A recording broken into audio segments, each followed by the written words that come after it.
এটা খুব সম্ভবত কি হতে পারে? এটা হতে পারে হচ্ছে ইয়ারফোন। ইয়ারফোন হতে পারে এটা।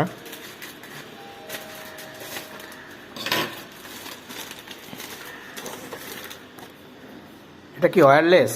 না, ওয়্যারযুক্ত। Wired headphones. ওকে, এটা হচ্ছে মোটরোলা ব্র্যান্ডের আমাদের একটি ইয়ারফোন। Very nice. রাখেন।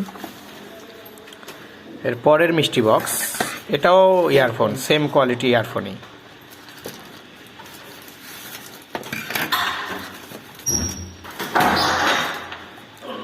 সেম কালার আলাদা, খালি কমলা। কমলা। কমলা। Motorola। হ্যাঁ, এগুলো তো সব 150 টাকার না বক্স? হ্যাঁ, সব 300 টাকার প্রোডাক্ট। এটাও সেম এটাও সেম। মোটরোলা। সবগুলো একই মনে হয়।